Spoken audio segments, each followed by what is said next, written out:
주간 잘 지내셨습니까? 네. 바블스 3강으로 돌아왔습니다.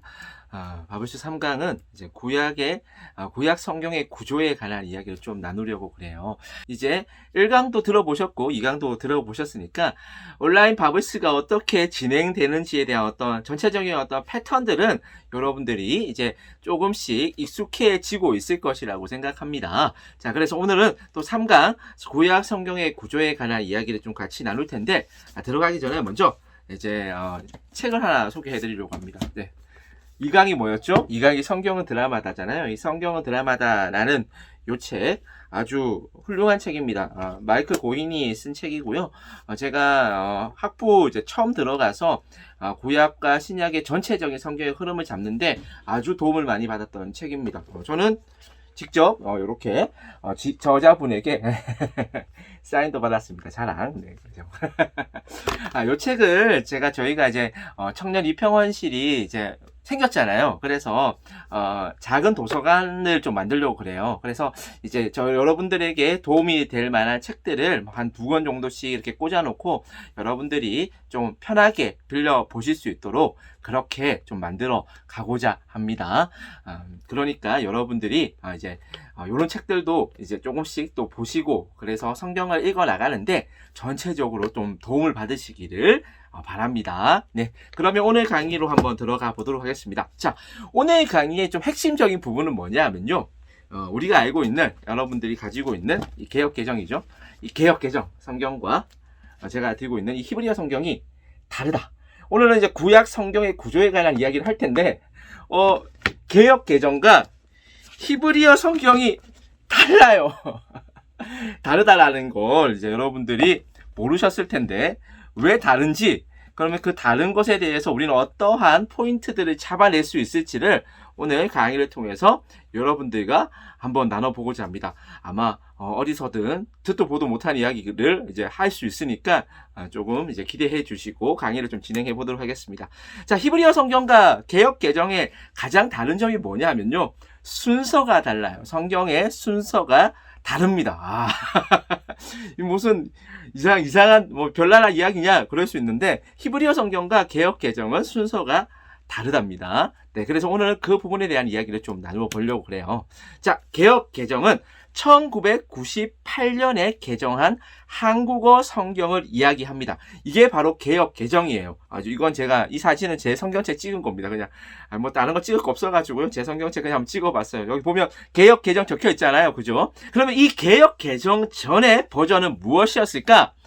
우리가 1998년 이전에 사용했던 바로 개역 한글입니다. 그럼 개역 한글을 조금 더 거슬러 가보면 1900년대부터 1911년대까지 여기 이제 보면 있잖아요. 신약이 먼저 번역되어졌습니다. 우리나라 말로 신약이 먼저 번역되어졌는데 신약 전서 그리고 신약 전서 본문, 그다음에 구약 전서 이래가지고 1900년대에 먼저 신약이 이제 그게 딱 지금부터 121년 전이죠. 121년 전에 신약이 먼저 한글로 이렇게 번역이 된 것이 나오고요. 그 다음에 11년 뒤에 구약 전서가 이렇게 한글말로 이렇게 번역이 되어서 이게 출간되었습니다. 자, 그러면 여기서 문제.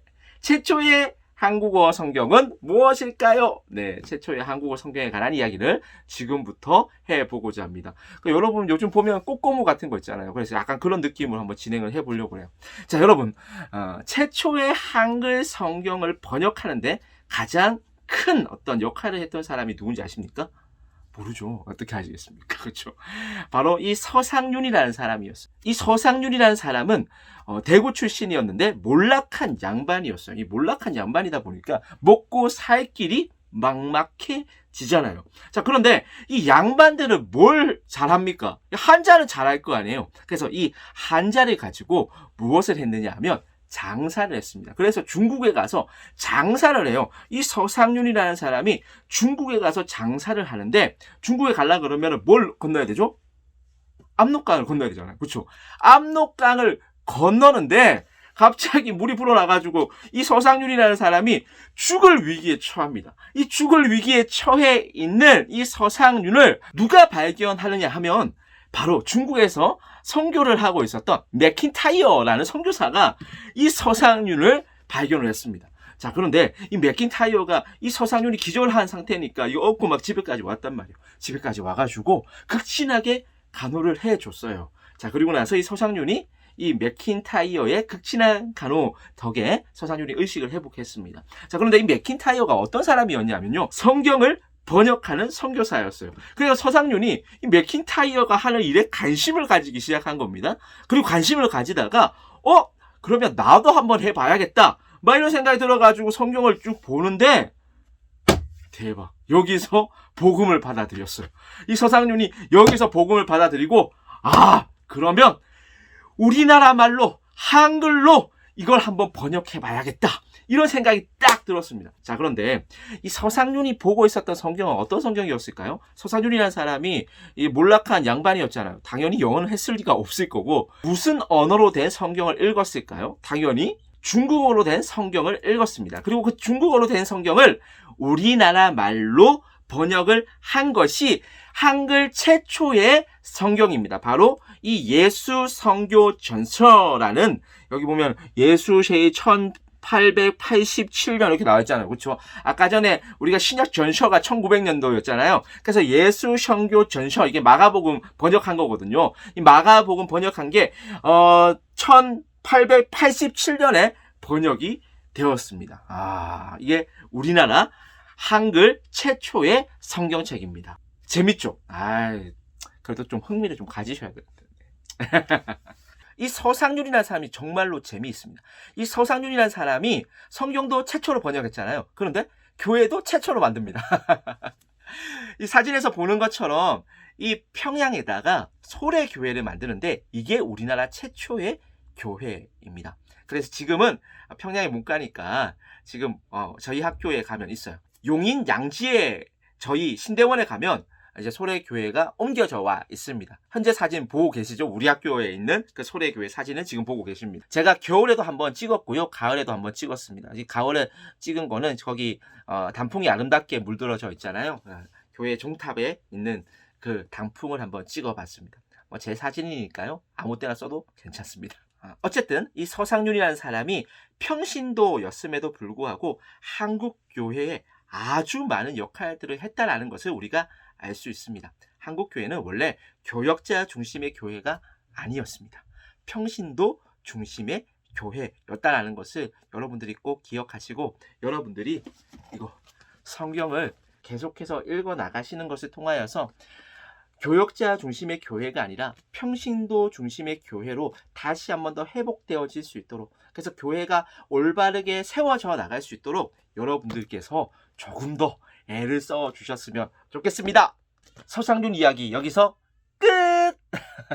이제 지금부터 좀 살펴볼 일이 있어요. 뭐냐면, 그러면 중국어 성경을 우리나라 말로 번역을 한 것이 바로 이 예수 성교 전서잖아요. 그죠? 그러면 중국어 성경은 어떤 언어를 번역한 것일까요? 영어 성경을 번역한 것이 중국어 성경입니다. 자, 그러면 영어 성경은 조금 더 거슬러 올라가서 영어 성경은 어떤 언어를 번역한 것일까요? 들어봤을지 모르겠지만 라틴어 성경을 번역한 것입니다. 그 라틴어 성경을 불가타 성경이라고 이야기를 해요. 여기서 한 번 더 거슬러 올라가서 라틴어 성경은 그러면 어떤 언어가 번역된 성경일까요? 바로 이겁니다. 이게 뭐냐? 70인경이에요. 70인경. LXX 이렇게 적혀져 있는 거 한 번 정도는 책을 많이 보셨거나 아니면 여기저기 뭐 인터넷 서핑하다가 여러분도 한 번은 보셨을 수 있어요. 바로 70인경을 번역한 성경이 바로 라틴어 성경입니다. 여기 지금 사진에 보시는 것은 어떤 성경이냐 하면요, 세계에서 가장 오래된 성경 중에 하나인데, 독일 라이프치히 대학에서 보관하고 있는 코덱스 시나이티쿠스라는 성경책이에요. 약간 오래돼 보이잖아요. 그죠? 뭔가 좀 있어 보이죠? 지금으로부터 약 1700년 전 정도에 쓰여진 아주 오래된 성경입니다.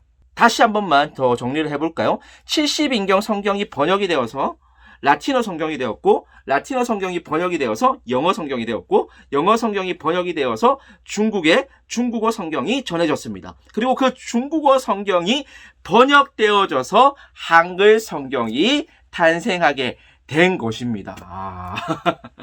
그러니 여러분들이 왜 성경을 보면 한자체가 많을까? 막 이렇게 생각을 했잖아요. 고어체가 많을까? 왜?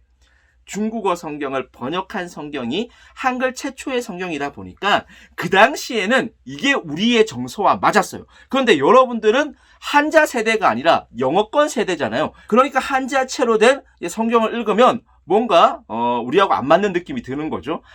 그래요. 그래서 영어 좀 잘하시는 분들은 차라리 영어 성경을 읽는 것이 성경의 의미들을 이해해 나가는데 훨씬 더 도움이 될 수 있다라는 거. 네.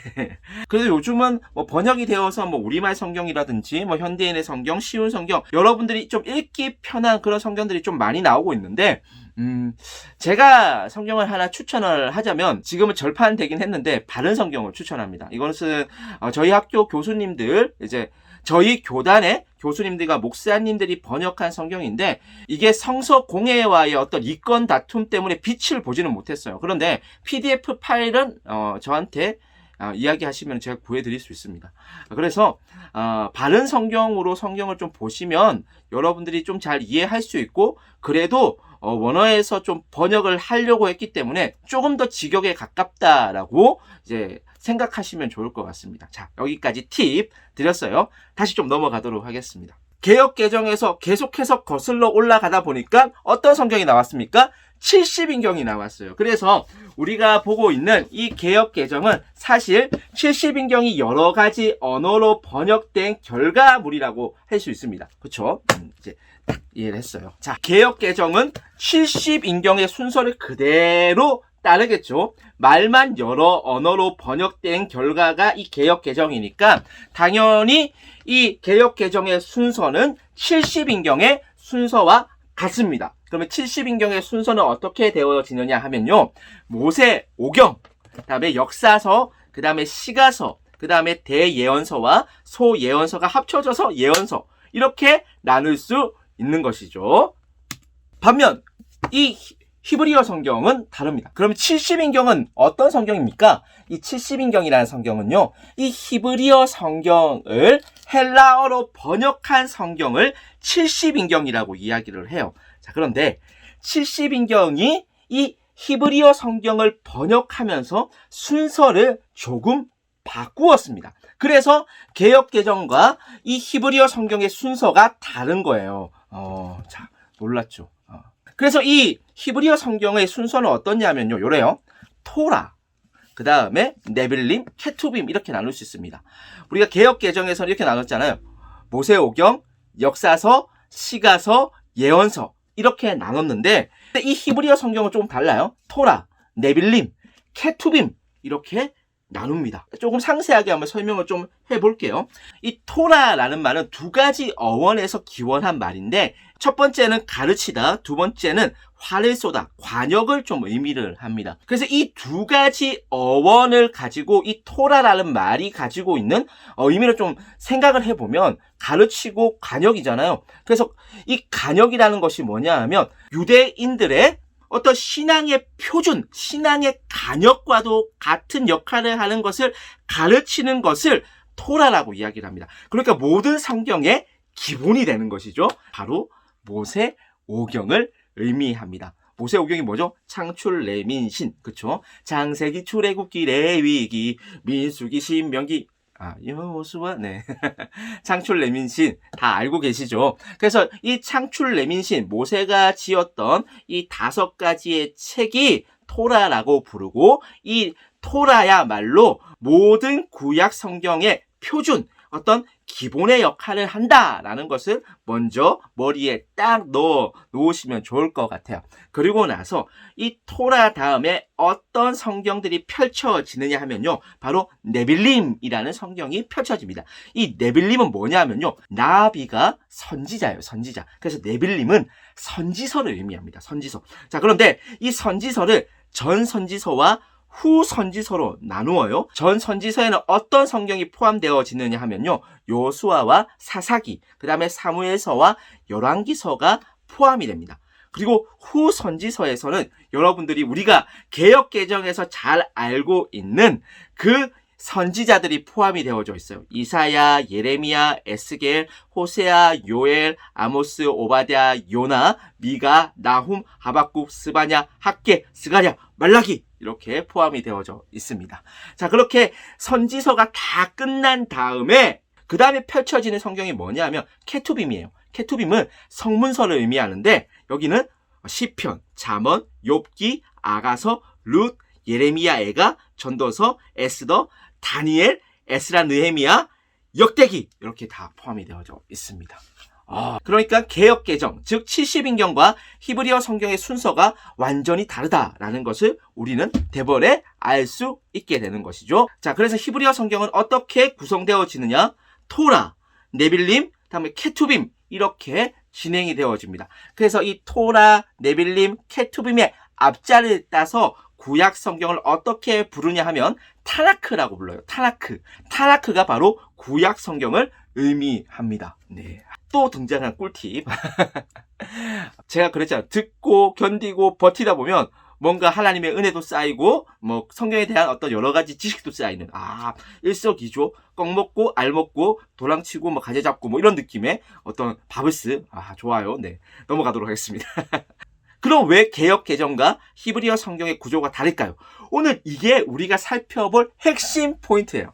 자, 70인경은 좀 더 역사적인 순서에 부합한 배열을 했습니다. 그래서 70인경을 좀 보니까 사사기, 룻기, 사무엘서 이 순서대로 배열되어져 있단 말이에요. 자, 그런데 우리가 아까 전에 살펴보았던 이 히브리어 성경은 어떻죠? 요수와 사사기 다음에 뭐죠? 룻기가 아니라 사무엘서잖아요. 사무엘서. 순서가 달라요. 그런데 시간 순서상, 연대기 순서상으로 보면요. 사사기 다음에 룻기, 그 다음에 사무엘서로 진행되어지는 것이 맞습니다. 그러니까 70인경은 어떻게 기록되어졌다고요? 시간 순서에 조금 더 부합하도록 기록되어져서 구성되어진 구약 성경이 바로 70인경이에요.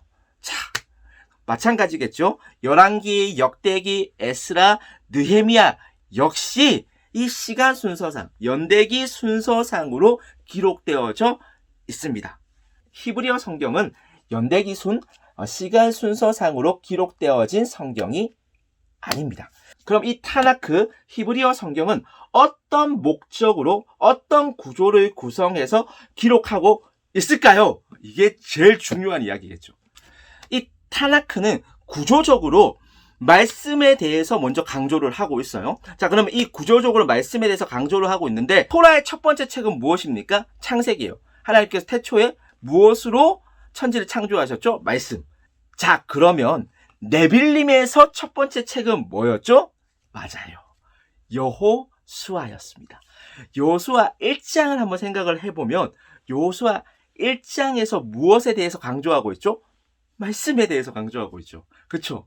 말씀에 대해서 강하고 담대하라 라는 것이 바로 여호수아 1장의 내용이었습니다. 자, 그러면 마지막으로 그러면 케투빔의 첫 번째 책은 무엇일까요? 케투빔의 첫 번째 책은 바로 시편이잖아요. 그렇죠? 그럼 이 시편 1편은 무엇을 이야기하고 있습니까? 오직 여호와의 율법, 여기서 율법이 토라예요. 말씀을 즐거워하여 그의 토라, 말씀을 주야로 묵상하는도다. 역시 시편 1편 역시 말씀에 대해서 강조하고 있다는 것을 알 수 있습니다. 토라도 네빌림도 케투빔도 모두 말씀에 대한 강조로 시작을 해서 이 말씀이 무엇을 향하는지를 보여주는 구조로 히브리어 성경은 짜여져 있습니다. 그러면 무엇을 가리키고 있을까요? 이 말씀이 메시아를 가리키고 있죠. 토라에서는 여자의 후손, 네빌림 선지서에서는 다윗의 자손, 다윗의 후손, 케투빔에서는 바로 메시아를 바라보고 있습니다. 자, 여자의 후손, 다윗의 후손, 메시아 다 같은 다 같은 거죠. 네, 그렇죠. 그래요. 누구를 가리키죠? 신약에서 예수님을 가리키고 있죠. 그래서 이 타나크 히브리어 성경은 구조적으로 오실 메시아에 대해서 조금 더 강조점을 두고 있다. 이게 히브리어 성경의 특징이라고 할 수 있습니다. 자, 거기에다가 근데 여기서 놀라운 사실 하나가 있습니다. 뭐냐 하면 호세아부터 시작해서 요엘, 아모스, 오바댜, 요나, 미가, 나훔, 하박국, 스바냐, 학개, 스가랴, 말라기 이 12권의 책 있잖아요. 우리는 다 각각의 성경으로 생각하잖아요. 그런데 히브리어 성경은 이게 한 권이에요. 한 권. 놀랍죠. 그래서 히브리어 성경은 총 몇 권으로 되어 있냐면 24권으로 되어 있어요. 24권. 개역 개정에서는 구약 성경이 몇 권이에요? 39권이잖아. 그렇죠? 그런데 이 히브리어 성경에서는 구약 성경은 24권입니다.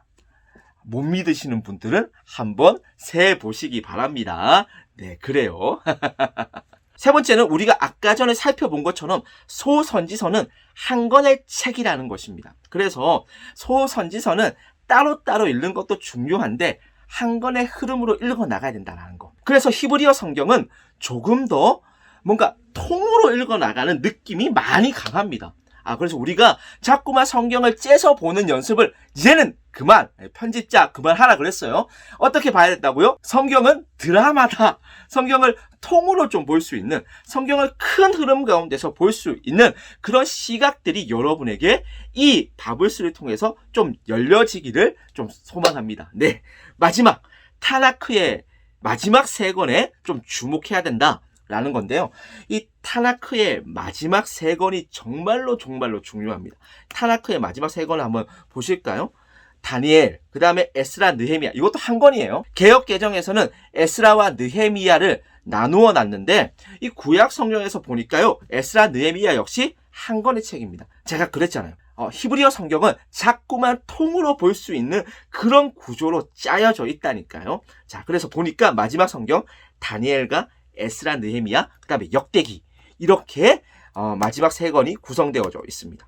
이 히브리어 성경은 에스라, 느헤미야와 다니엘, 역대기를 통해서 구약 성경의 엔딩 부분을 딱 결론 부분을 이렇게 정리를 합니다. 에스라, 느헤미야를 통해서는요. 교회에 대한 소망을 보여줘요. 이 부분은 조금 더 들어가서 바블스 좀 진행해 나가면서 에스라, 느헤미야를 진행할 때 조금 더 자세하게 다루도록 그렇게 하겠습니다. 자, 다니엘에서는 부활의 소망을 우리 가운데 보여줘요. 역대기가 히브리어 성경의 마지막 성경인데 이 역대기가 언제 기록되어졌냐 하면 포로 후기 때, 그러니까 포로 생활하다가 다시 예루살렘으로 돌아와서 쓰여진 책이 바로 이 역대기예요. 포로에서 돌아와서 가만히 생각을 해보니까 이스라엘 사람들이 다윗 언약이라는 것이 지켜지지 않는 것처럼 보였어요. 다윗 언약이 실패한 것처럼 보였어요.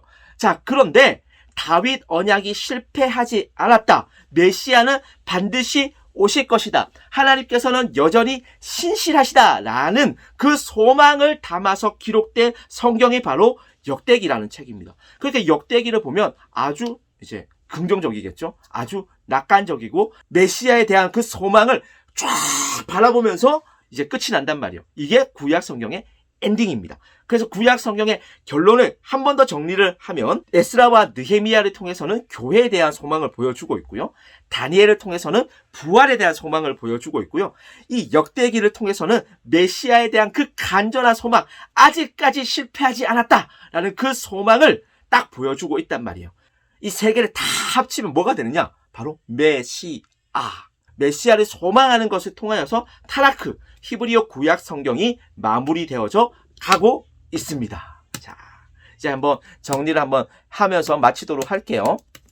우리가 지난주에 살펴본 그 그래프입니다. 그래서 이 타나크 히브리어 구약 성경을 어떻게 읽어 나가야 하냐 하면요. 구약의 약속인 메시아에 집중해서 성경을 읽어 나가도록 성경이 구조화되어져 있다고요. 그러니까 편집자 그만하라고요. 제발 편집자 그만하고 구약을 통해서는 오실 메시아, 그 구약의 약속에 딱 초점을 맞추어서 성경을 쭉 읽어 나가야지만 성경이 읽혀진다라는 것을 우리 청년 여러분들이 꼭 기억하셨으면 좋겠습니다. 이 히브리어 성경과 개역 개정을 비교하는 것을 통하여서 먼저 쓰여진 이 히브리어 성경이 구약의 약속에 집중되어져서 구조가 짜여졌다라는 이야기를 하는 것을 통해서 이 개역 개정 역시 그렇게 읽어 나가야 한다라는 이야기를 지금까지 아주 길게 지루하게 했습니다. 이 구약 성경을 읽어 나갈 때도 뭐에 포커스를 맞춰야 한다고요? 맞아요. 그러면 이 개역 개정의 구약 성경도 어떻게 읽어 나가야 하냐고요? 맞아요. 구약의 약속인 메시아에 집중해서 읽어 나가야 한다. 이게 오늘의 결론입니다. 그럼 여기서 결론 내렸으니까 여기서 끝나느냐? 에이씨, 끝나면 안 되죠. 개역 개정의 구조도 한번 그려봐야겠죠. 개역 개정의 구조를 딱 이 그림 하나면 딱 정리할 수 있습니다. 또 꿀팁 하나 들어갑니다. 꿀팁 들어가요. 모세오경부터 좀 시작을 해요. 모세오경부터 시작을 하는데 이 모세오경, 창출, 레민신 다 기억나시죠? 이 모세오경과 모세오경 뒤에 나오는 12권의 책을 우리는 역사서라고 이야기를 합니다. 그리고 이 모세오경과 역사서를 묶어서 우리는 과거의 책이다라고 앞으로 부를 거예요. 이 모세오경과 역사서의 특징이 무엇이냐 하면 바로 과거입니다. 과거를 해고하는 내용이고 죄와 실패의 역사를 다루고 있고요. 그런데 이와 대조되는 하나님의 신실하신 약속이 이 가운데 흘러가고 있는 책이 바로 이 모세오경과 역사서입니다. 그리고 이것을 선지서와 이어주는 시가서가 등장을 합니다. 시가서가 등장을 하죠. 시가서는 욥기, 시편, 잠언, 전도서, 아가입니다. 이 시가서는 현재를 다루고 있습니다. 현재 어떻게 하나님에게 나아갈 수 있는가. 그래서 여호와 경외 사상이 너무너무 중요하고요. 고통과 고난의 문제가 너무너무 중요합니다. 왜냐하면 이스라엘 백성들이 약속을 어겼잖아요. 약속을 어겨서 죄가 들어왔고 그 죄로 인해서 고통과 고난의 문제를 계속해서 살아낼 수밖에 없었어요. 그래서 시가서를 보면요. 힘들고 어려운 그 가운데 어떻게 하나님을 찾아야 할까를 묻는 질문들로 대부분 채워져 있단 말이에요. 그래서 시가서는 현재의 문제를 다루고 있습니다. 그러니 우리 역시 힘들고 어려울 때는 뭘 읽어야 할까요? 시가서를 읽으면 되게 좋겠죠. 우리도 힘들고 어려울 때 어떻게 하면 하나님에게 나아갈 수 있을까를 찾기 위해서는 시가서를 읽는 것을 권면합니다. 이 시가서가 무엇과 연결해 주냐면요. 대선지서 5권과 소선지서 12권을 연결해 줍니다. 이 선지서는 하나님의 약속을 2가지 그림으로 그려주고 있어요. 심판과 구원의 그림으로 그려주고 있습니다. 그래서 계속해서 흘러가는 것을 통하여서 우리가 지난주에 살펴봤던 구원 계시의 발전이 일어나게끔 계속해서 성경이 기록되어져 가고 있어요. 자, 거기에다가 메시아가 다시 오실 날을 엄청나게 선지서에서 강조하고 있는데 그 메시아가 다시 오실 날을 뭐라고 부르냐 하면 주의 날이라고 불러요. Lord's Day. 주의 날이라고 부른단 말이에요. 그래서 이 선지서를 보면 하나님의 약속이 너무너무 강조됩니다. 2가지 그림으로 등장한다 그랬어요. 심판의 그림과 구원의 그림으로 등장을 합니다. 거기에다가 이 그림이 점점 갈수록 뚜렷해집니다. 구원 계시의 발전이 일어나게 되는 것이죠. 거기에다가 주님께서 다시 오시는 날, 메시아가 다시 오는 날을 뭐라고 이야기한다고요? Lord's Day, 주의 날이라고 이야기한다고요. 네, 이게 바로 선지서의 내용이었습니다. 마지막으로 정리를 한번 해보겠습니다.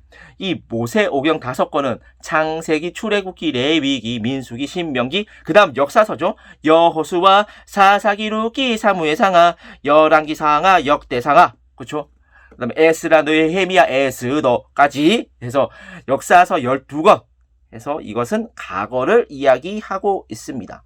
자, 그런데 이 과거와 미래를 이어주는 시가서가 중간에 등장을 하죠. 시가서가 중간에 등장을 하는데 시가서는 욥기, 시편, 잠언, 전도서, 아가서까지를 우리가 시가서라고 이야기를 합니다. 시가서도 5권이에요. 그 다음에 대선지서를 5권이라고 이야기를 합니다. 이사야, 예레미야, 애가, 에스겔, 다니엘까지 대선지서라고 이야기를 합니다. 그 다음에 소선지서가 호세아부터 말라기까지를 소선지서라고 이야기를 합니다. 그래서 위에 적혀져 있는 모세오경과 시가서, 대선지서는 다 5권이죠. 신기하죠. 5권. 그 다음에 기둥 역할을 하고 있는 역사서와 소선지서는 12권으로 되어져 있습니다. 그래서 개역 개정의 구조는 좌우 대칭의 구조로 되어져 있다라는 것을 우리가 그림을 통해서 한 번 더 살펴볼 수 있었습니다. 자, 그래서 오늘 우리는 히브리어 타나크 성경과 개역 개정의 구약 성경을 한번 살펴봤습니다. 같다 그랬어요? 다르다 그랬어요? 다르다라고 이야기를 했습니다. 그리고 그 다른 점을 통해서 우리는 아주 중요한 구약 성경을 읽어 나갈 수 있는 포인트를 한번 잡아왔습니다. 그 포인트가 무엇이었죠? 구약의 약속에 주목해서 성경을 쭉 읽어 나가야 한다는 거. 하나님의 약속 가운데 이걸 읽어 나가야지 하나님의 약속을 제외하고 읽어 나가면 안 된단 말이에요. 그럼 그 구약의 약속이 보여주는 게 무엇입니까? 바로 여자의 후손, 다윗의 후손, 메시아. 그래서 이 구약 성경은 오실 메시아를 바라볼 수 있도록 쓰여진 책이 바로 구약 성경이다.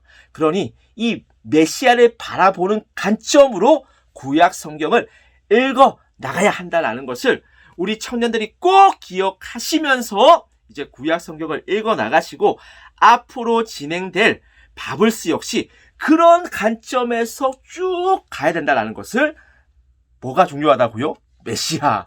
까먹으면 안 됩니다. 메시아를 딱 잡고 오신 메시아로 쭉 이제 구약 성경을 한번 정리할 수 있는 그런 바블스 시간이 되었으면 좋겠습니다. 자, 그럼 여기까지 하도록 하겠습니다. 긴 시간 강의 들어주셔서 감사하고요. 복습지 하는 거 잊어버리지 마시고요. 미루면 못합니다. 지금 딱 강의 중에 하시던지 아니면 강의 마치고 딱 돌아가셔가지고 바로 바블스 복습지 하는 거 잊어버리지 마셔요. 다음 강의 때부터는 토라부터 한번 들어가 보도록 하겠습니다. 창세기부터 한번 가볼게요. 다음 강의도 많이 기대해 주시고요. 또 성경을 이 바블스를 통해서 더 사랑할 수 있는 우리 청년들 되었으면 좋겠습니다. 그럼 다음 강의 때 만나도록 하겠습니다. 샬롬 샬롬.